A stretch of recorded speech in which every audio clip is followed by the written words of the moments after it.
به نام خداوند بخشنده مهربان.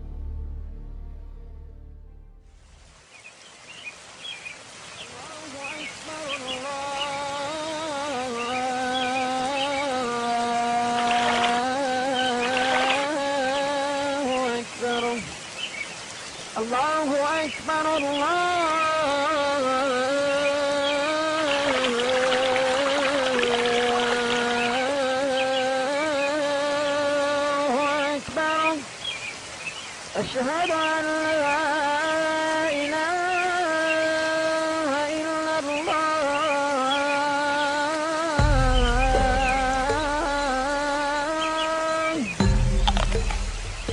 أشهد أن لا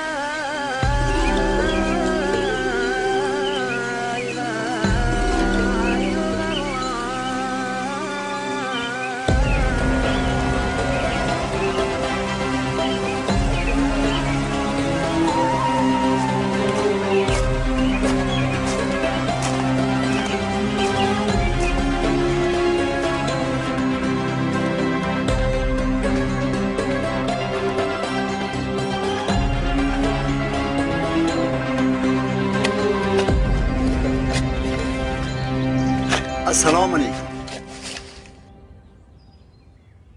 و علیکم بر سلام.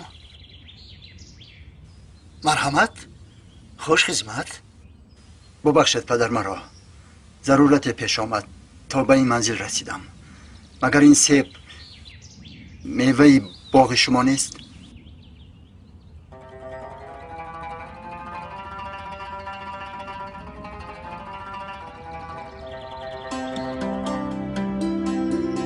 خوب رفتیم.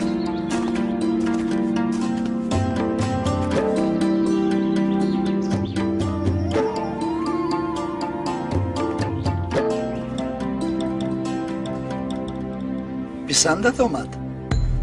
بله خوشتم بوده است، اما نپرسیده از صاحبش خوردم. اینجا آمدم خواستم مرا ببخشید. چون این نمود سیب تنها در باغ من است. میخوای که ببخشمت؟ تنها یک شرط است. هر گونه شرطی باشد قبول دارم.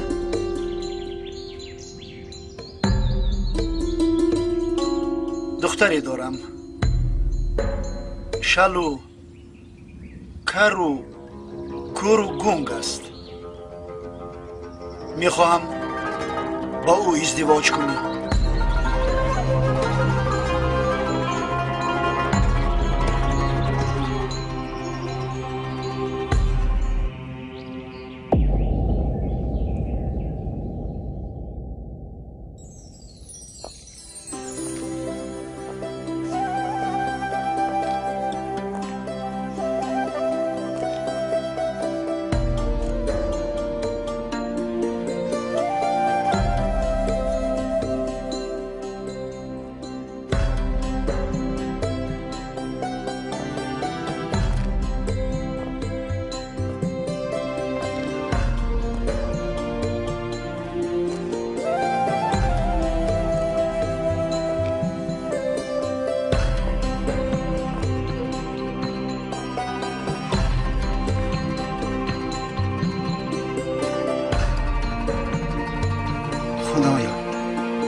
اینقدر زیبا هستی. پس چرا پدرت گفت که تو هم شل هستی، هم کر و هم کوروگون؟ شل با خاطر که به گناه اقدام نکردم، کر با خاطر که الفاظ قبیحی را نشنیدم، گنگ با خاطر که ناسزایی نگفتم و عاقبت کور با خاطر که نامحرمی را ندیدم.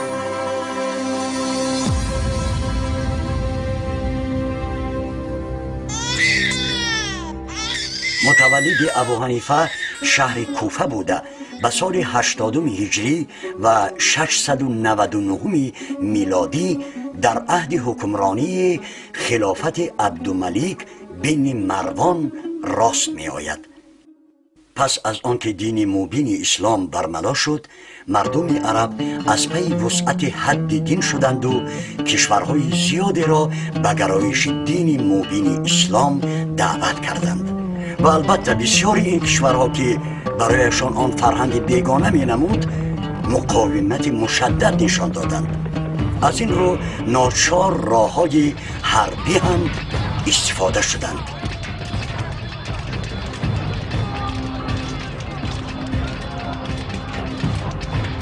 هرچند این دین در سرزمین عرب روزد، ولی پهن، ترغیب، تشویق آن رسالت مردم تاجیک و فارس بوده است. چون مردم عرب در یورش ها سرگردان بودند و از پیروزی های حربی سربلند، مردم عجم با استفاده از فرصت خود را به بحر علم الهی و عرفان غرق کردند.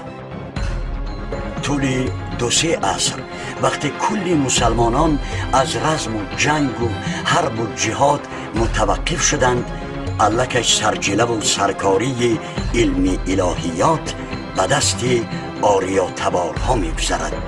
این عامل را حتی خود پیغمبر خدا محمد مصطفی صلی الله علیه و آله و سلم پیشگویی کرده بود. اگر علم در ثریا باشد، آن را فرزندان از اهل فارس دسترس خواهند کرد و این روایت را امامان مشهور بخاری، مسلم، شیرازی و الطبرانی در اثرهای خود تصدیق کردند. در جهان اسلامی اسمهای سلمان فارس، محمد غزالی، البخاری، مولای روم، مولانا جامی به حد گران وزنند. و یکی از چنین شخصیت ها از مردم تاجیک که علمهای کلام و فقه کاملا تسخیرش گشته بود، در عصر فتنه و گوناگون عقایدی فرقه های هرخیله بسا موقع استوار را صاحب شد و مرتبه و منزلتش بیش از خلیفه های حکمرانی امویه و علویه گردید. نعمان بن ثابت بن مرزبان یا خود امام اعظم ابو حنیفه می باشد. پدر او مردی بود متاع فروش و ثروت زیادی داشت. این امکان فراخ بود به ابو حنیفه فارغ از تشویش زندگی پره خود را به علم اندوزی دهد. اگرچه او خیلی بر وقت قرآن را حفظ کرده باشد هم در آوان نورسی وقت خود را در حلقه علما نمی گذراند. به کارهای دکانداری پدرش یاری میداد. دیر نگذشته سمت و روش حیات ابو حنیفه تماما تغییر یافت. ابو حنیفه با محدث بزرگ زمانش شعبی برخورد کرد و این برخورد با فاتحه خیر انجام شد.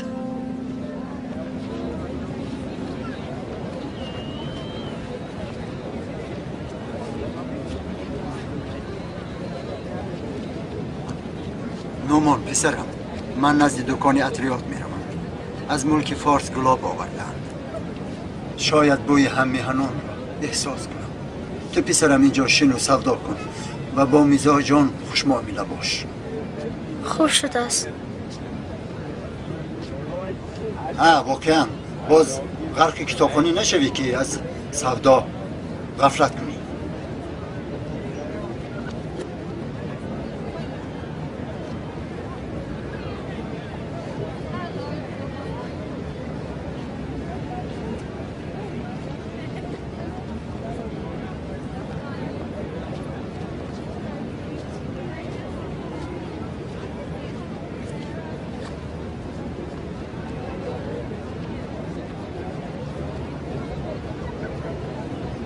این مال شما چند قیمت دارد؟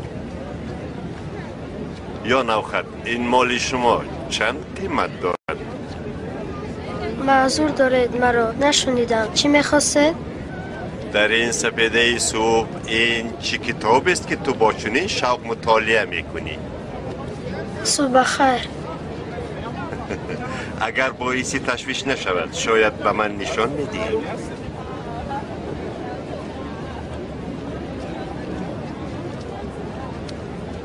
تو چند سال داری؟ 12 رو پر کردم. در این سن و سال به تو دشوار نیست که حضرت تبارک را از خود میکنی؟ پدرم هم همین فکر رو دارد. در بازار به چی کار مشغولی؟ در اینجا ما سودا میکنیم. با پدرم یاری میرسونم. روزگار رو پیش میبریم. به من گوش دار فرزند. این کار نه برای توست. خود را به علم بزن. مگر نشنیده ای که خداوند در کتاب آورده است کسی که خود را به علم بزند خدا رزقش را از جای میدهد که خودی او درک نمییابد. من در سیمای تو درخش آینده اسلام را میبینم.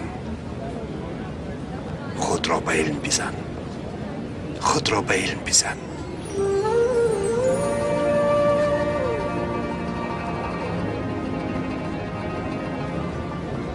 این جوان آینده نیک دارد.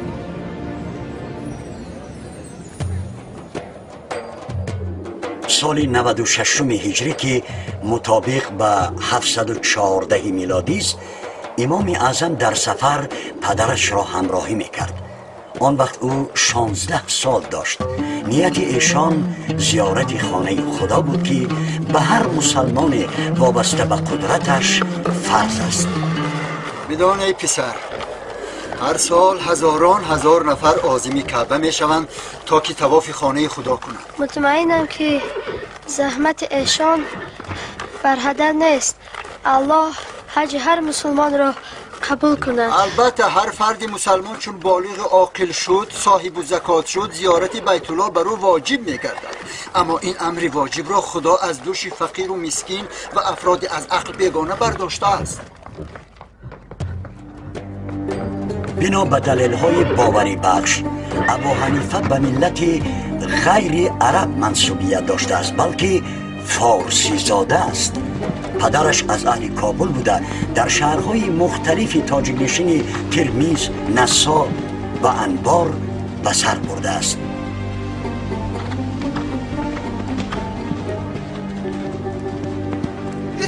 ایسته چی شو؟ مدار است.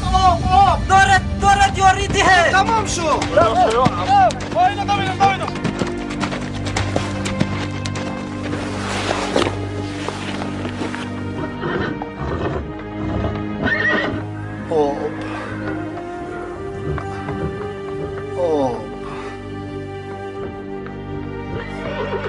کمی تحمل کن. بعد غروب آفتاب تشنگیمون انشالله رفت میشه. تشنگی رسیدن به خانه خدا والاتر از این تشنگی است. مطلب مذاب برای شکستن آن تشنگی است تا برسم، ولی روحم میل رهایی دارد. وجودم می سوزد، مدارم می رود، نمی توانم. این مرد چند روز است که رنج می کشد. پیرمرد بارزوش نرسید. وی میخواست آنجا بمیرد. نه، اصلا این طور نیست. او قبل از ما به وصال حق رسید. کسی که در راه به سوی خانه خدا جان میدهد و یا برعکس هینی بازگشت میمیرد، هر سال خدای بزرگ 70 حج فرضی و عمره در نامه اعمالش کتابت. پس خوش به حال چنین بندگان.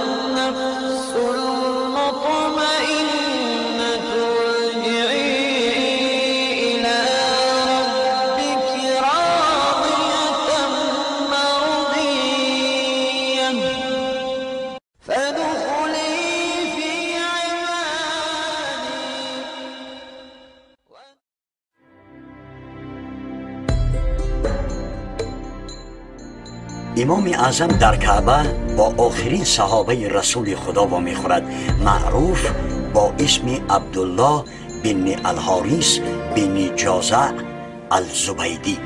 این صحابه نزد طواف کنندگان وعظ میگفت. چون چشمش به ابو حنیفه میافتد اشاره میکند که به او راه دهند تا او نزدیک شود. شیخ میگفت رسول اکرم صلی الله علیه و آله و سلم فرمودند هر کی در دین خدا فقیه شود خداوند غم و اندوهش را کفایت می کند، جایی که در گمان و حسابش نیست روزیش می دهد. روایتی است که الزبیدی موظف بوده است که ابو حنیفه را تابعی کند، زیرا پس از این ملاقات صحابه کهنسال از عالم در می گذرد.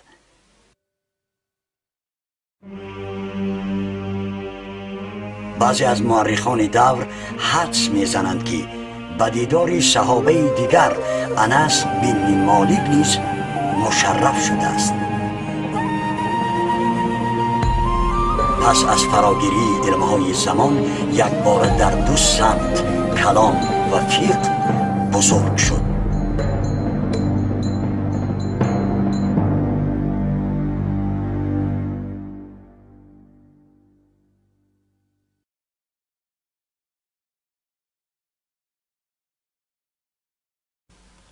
عاقبت علم کلام را اختیار کردم.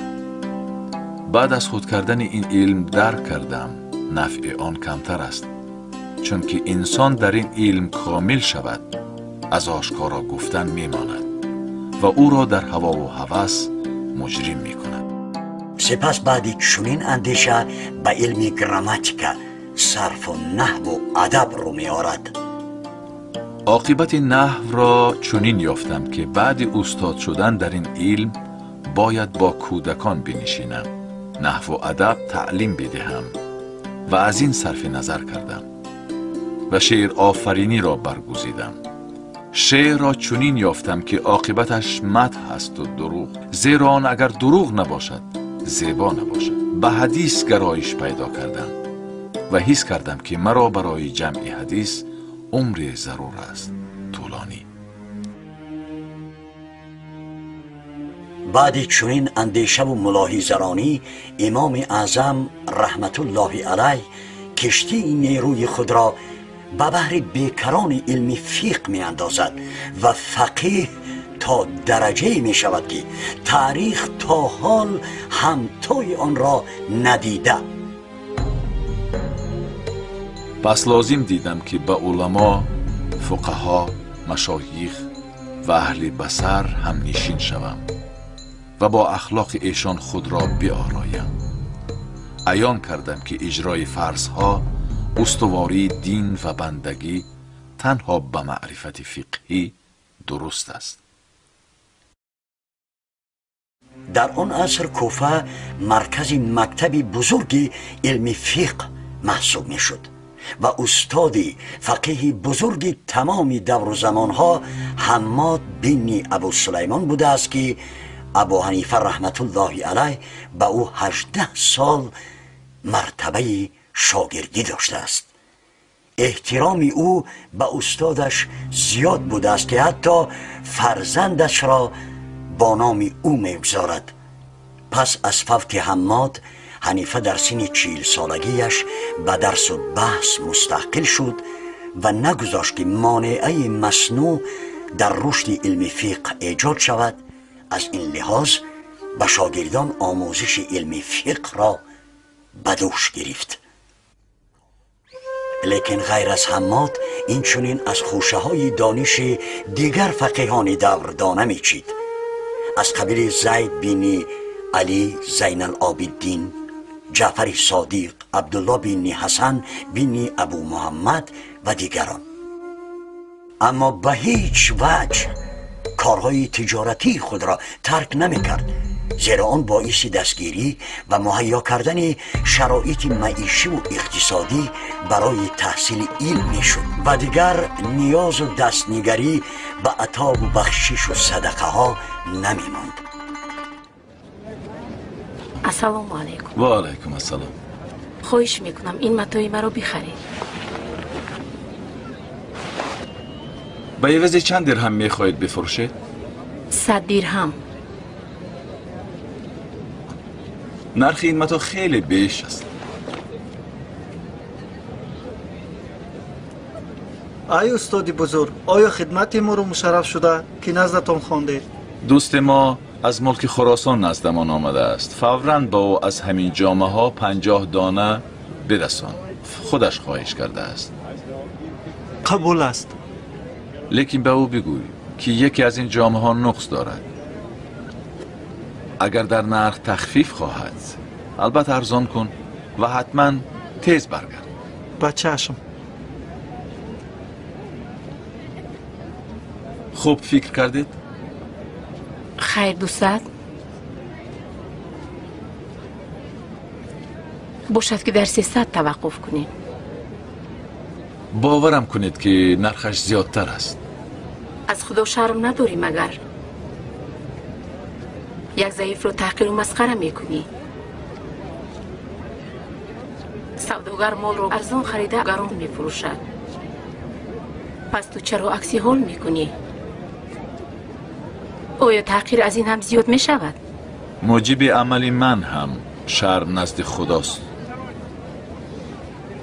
میترسم که در خرید آن اشتباهی نکنم. پس برو به متاشناس نشان ده و چی قدره که نرخ کند به همان بخرم. استاد آنچه فرمودید اجرا کردم. عرضی سپاس کردن و سراسیمه که بودن نزد شما آمده نتوانستم. عذرخواهی هم نمودن.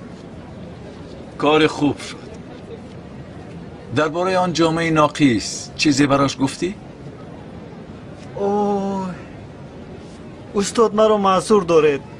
فراموش کردم. کس نباید در این سن و سال فراموش خاطر باشد. کاری شدگی شد. مبلغ آن جامعه را صدقه کنید. طوری شود که شما گویید.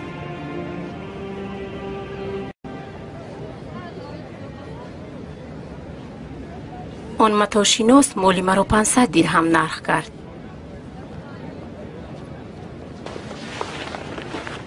من هم گرانتر بودن نرخ متا را حس کردم و ترسم از آن بود که شما فریب نخورید.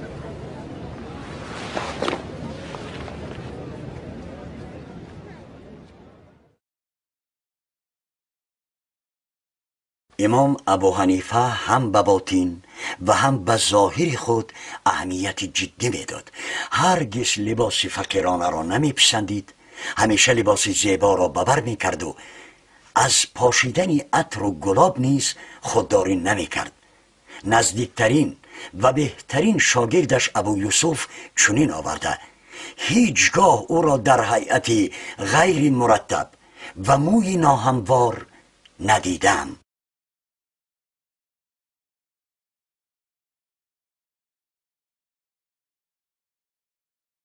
حیات ابو حنیفه در دوران حکمرانی دو خلافت امویان و عباسیان گذشته است. او شاهد تشکل و تکامل و تنازل امویان و به سر قدرت آمدن علویان بوده است. در همه این تحولات و تبدلات سیاسی امام اعظم رحمت الله علیه نمیتوانست موقعی بی‌طرفی را اختصاص بکند.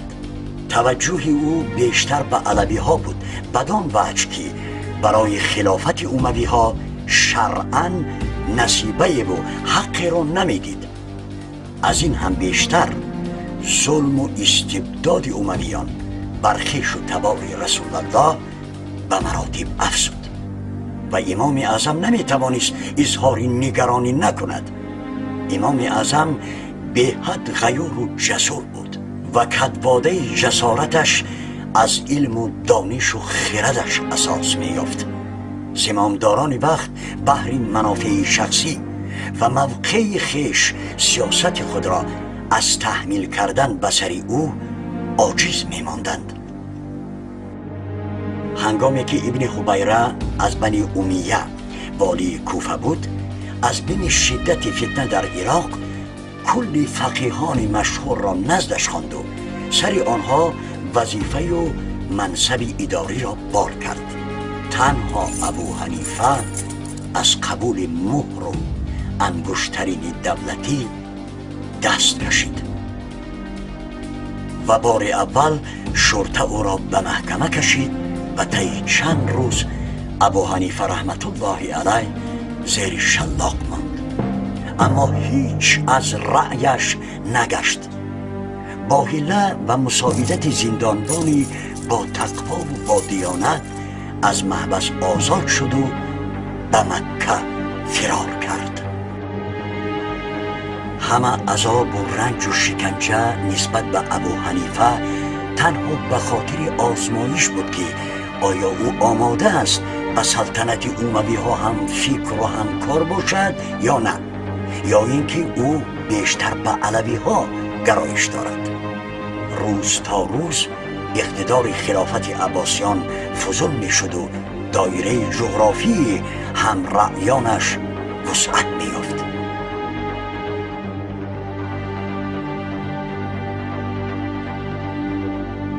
کار تا جای رسید که دولت بنی امویه با کشته شدن آخرین خلیفه آن مروان بن محمد سکوت یافت. اکنون برمیگردیم به شهر مکه که این امام بزرگ به آنجا فرار کرده بود و با او چه معامله و مناسبتی شد.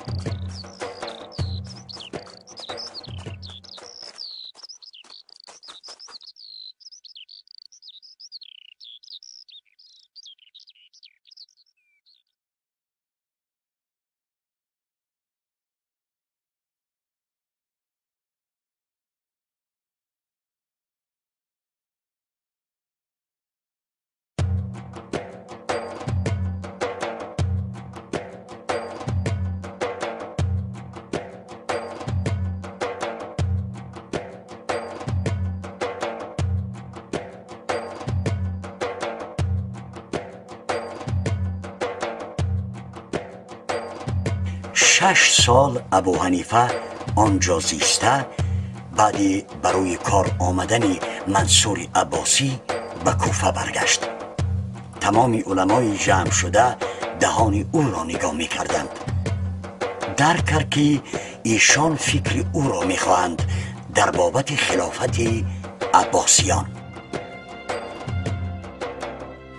حمد و ثنا آن خدایی را که حق را به نزدیکان پیامبرش رسانید، جور و ظلمت را از ما دور کرد، زبان ما را به گفتن حق کشود. ما به تو بیعت به طاعت خدا و وفا بر عهد تو بسته ایم، پس برای از دست قرابت رسول صلی الله علیه و آله و سلم رفتن خلافت هیچگاه فروگذاری نمی کنیم.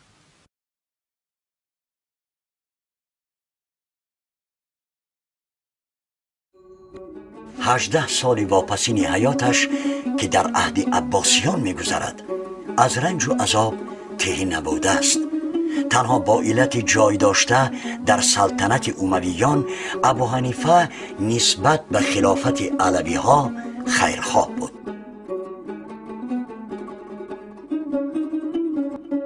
منصور خلیفه عباسی او را از حد زیاد احترام میکرد و میسود و تیز تیز به او انعام و بخشش ها ارزانی میداد، ولی او که دوراندیش بود و هم اندیشه های قیاسیش توانا، با احتیاط و آداب آنها را رد میکرد. خلافت عباسیان آن اشتباهی را که امویان راه دادند متاسفانه تکرار کردند. مسلم بود که محبت ابو حنیفه نسبت اولاد پیامبر خاصه بود و ضد آنهایی که ناسزا می گفتند شمشیر سخن تیز می کرد.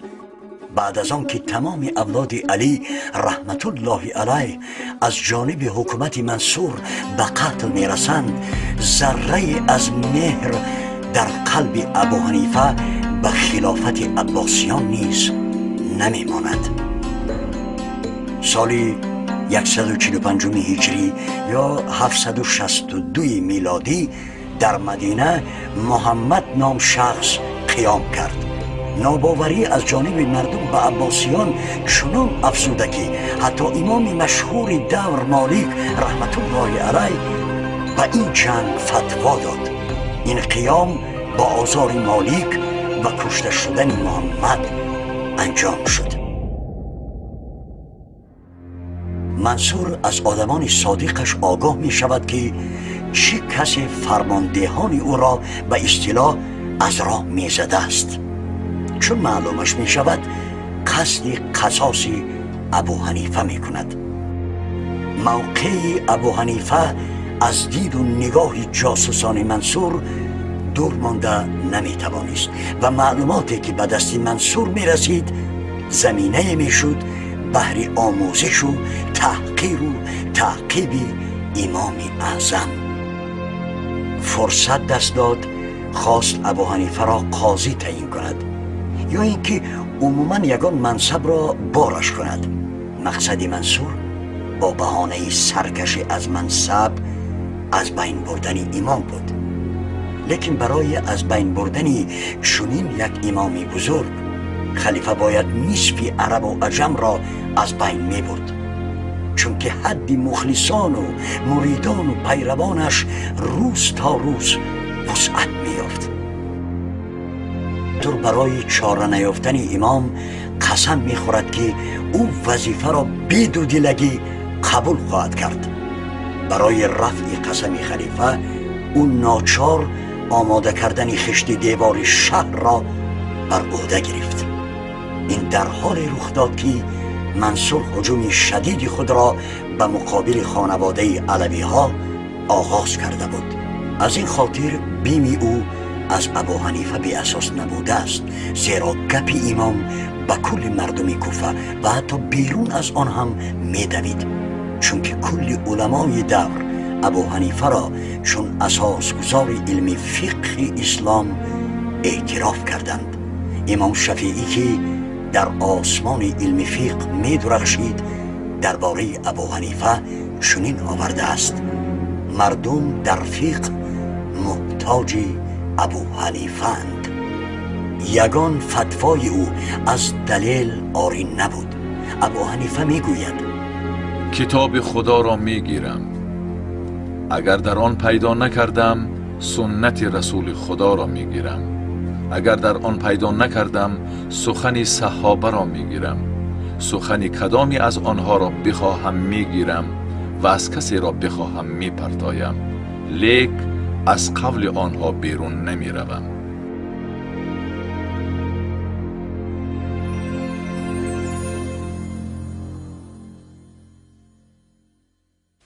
قتاده در کوفه مجلس آراست.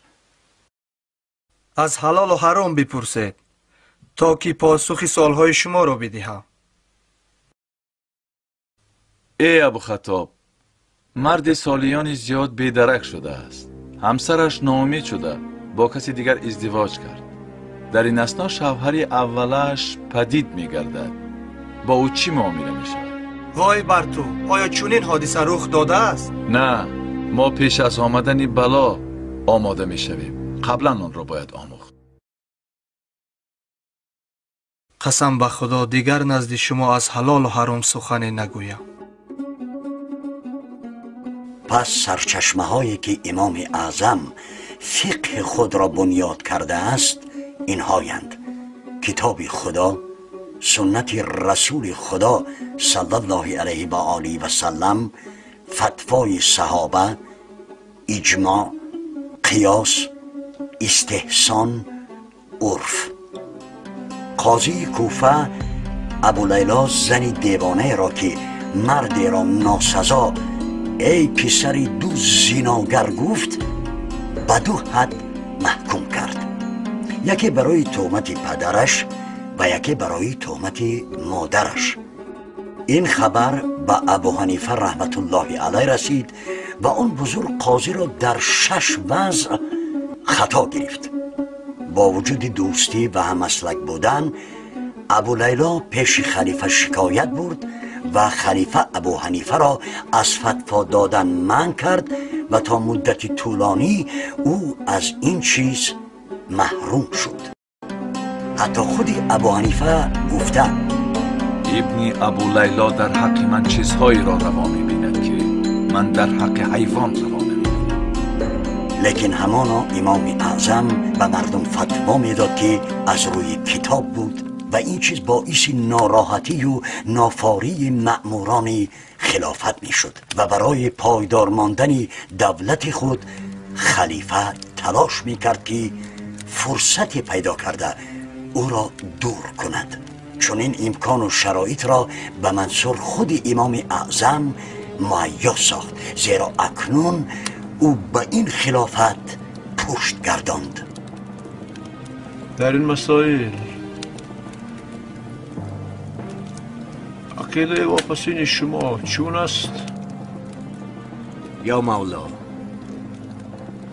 در منصب قاضیگی جز ابو حنیفه کسی را لایق‌تر از او نمی‌بینم. از این تکلیف مراد چیست؟ آشوبی که سر زده است. تنها دعوت او را کل مسلمانان قبول دارند، زیرا اعتبار و نفوذش روز تا روز بین عامه و عموما پیروانش به مراتب افزوده. باشد، ولی در گمان است که او این وظیفه را پذیراید. قسم به نام خدا و رسولش، اگر ابو حنیفه منصب قاضیگی را به گردن نگیرد، می فرمایم که او را شلاق زنند.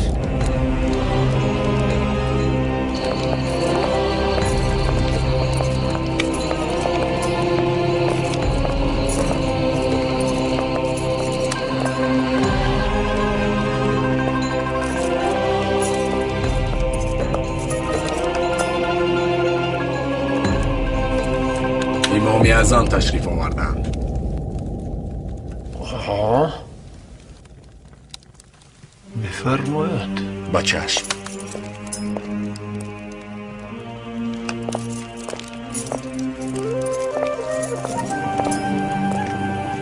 السلام علیکم و رحمت الله و برکاته. و علیکم السلام.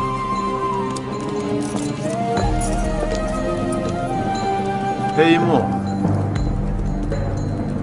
ما و علما به خلاصه آمدیم که منصب قاضیگی را بر دوش تو گذاریم. خیلی ممنونم از شما. باعث افتخار است که خلیفه و علما و مشایخ به ما اعتقاد دارند. هدف از این تعیینات در چی باشد؟ هر حرفی تو برای مردم عراق وزن دارد و غیر از تو کسی چنین آبروی اعتبار ندارد. سوگند به نام خدا که من در حالت رضا به خودم اعتماد ندارم. پس در حالت غضب چی طور میتوانم اعتماد کنم؟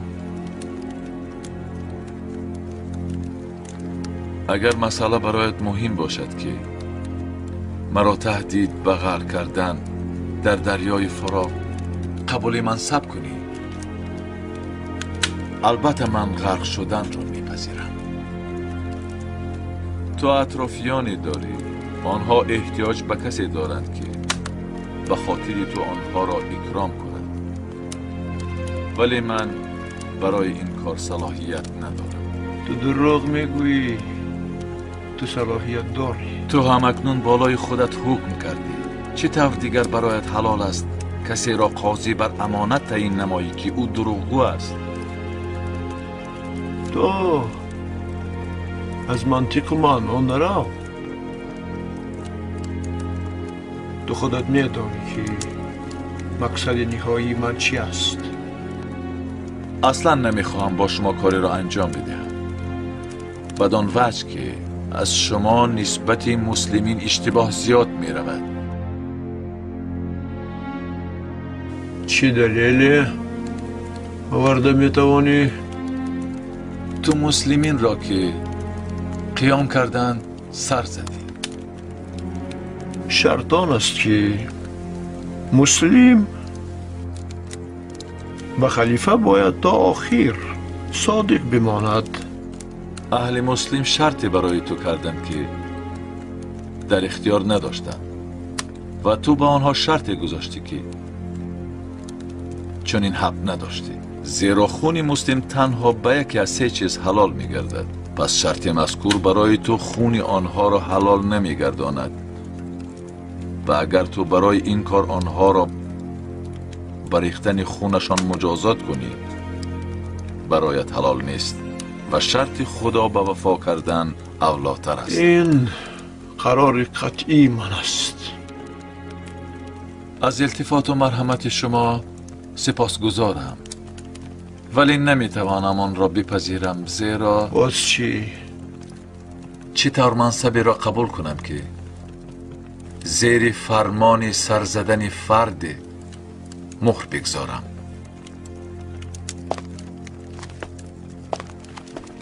ای امام دور، تو را به خدا سوگند می دهم که این کار را نکن و خودت را هلاک نساز. زندانش کنید. بالاخره او را زندانی میکنند تا درجه او را شلاق میزنند که او بیمدار و بیحال و بی حرکت شده. منصب را قبول میکنی یا نه؟ گستاخی نکن. نه. قبول کن. نه. نه. منصب را قبول کن. یا الله، با تو میگویم قبول کن. سبحان الله. قبول کن.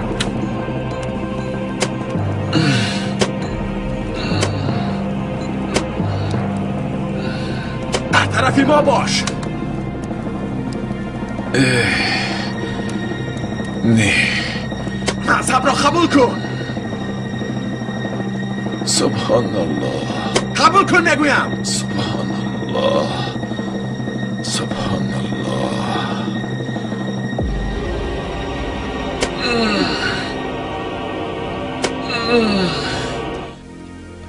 أشهد أن لا إله إلا الله أشهد أن محمد رسول الله. ولنبلونكم بشيء من الخوف والجوع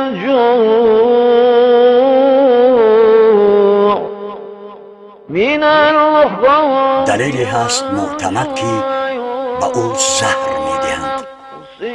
همین طریق سال 150 هجری یا 767 میلادی روح جسم این امام بزرگ نعمان بن ثابت بن مرزبان مشهور با امام اعظم ابو حنیفه را ترک کرد. از روی وصیت امام او را در زمین بغداد در کناره به خاک سپردند که به قول خود او نه زمین غصبی بود. تخمین می رود که در جنازه فقیه عراق امام اعظم بیش از 50,000 کس حضور داشته است.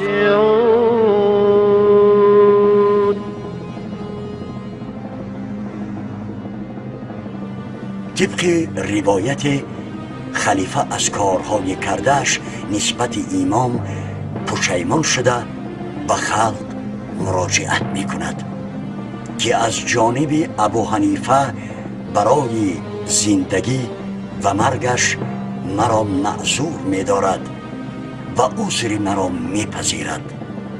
ابو جعفر منصور در بالای قبر امام نماز می گذارد. امام اعظم در تکیه به عامل‌های در بالا ذکر شده توانست شریعت را از حدیث‌های ضعیف و بی اساس عاری بگرداند. او موفق شد که دین مبین اسلام را آسان ترین و به مردم دسترس ترین کند. همچنین توسط این دین زبان اجدادیش را در کل پیروان مذهب خویش آشنا کرد. در مملکت‌های عجمی عادت شده است که نیت و فاتحه با زبان تاجیکی خوانده شود و این سهمی امامی بزرگ نعمان بن ثابت بن مرزبان یا خود امام اعظم ابو حنیفه است.